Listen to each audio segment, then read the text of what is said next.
So with respect to diabetes, we know that there's 425 million people around the world living with diabetes, and the vast majority of them have the type of diabetes that's called type 2 diabetes. And as a result, when we have Abbott's FreeStyle Libre platform that's been used in people with diabetes now for approximately 5 years, it's been available, we had a keen interest in seeing how this technology could also help people living with type 2 diabetes.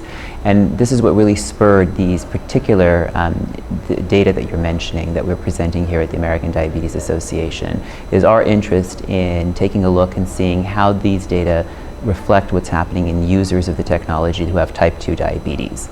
So the actual data comes from 3 countries, from Germany, France, and Austria, and it involves 363 users.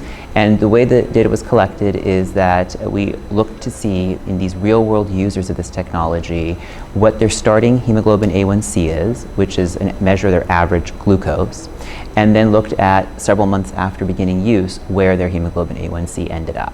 And when we did that, we found that on average the reduction in hemoglobin A1c was almost 1%.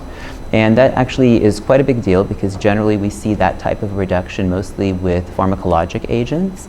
And here we are using a technology that doesn't actually have a physiologic effect itself, but which allows the user to understand what's going on with their own diabetes control and thereby make better decisions in their management that's leading to this rather significant reduction in A1c.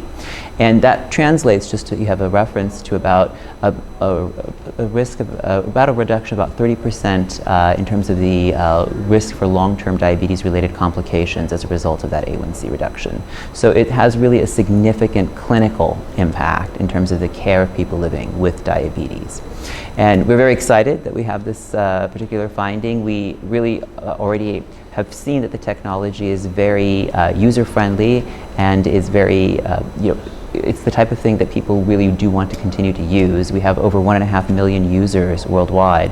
And these data that we're presenting here at this particular conference, in addition to our clinical trials that we've seen recently, which have shown also reductions in hemoglobin A1c in people with type 2 diabetes, and our overall real-world evidence, which is from over 500,000 users, together provide a very compelling picture of the power of technology in helping people with diabetes live better lives. So truly life-changing from that perspective.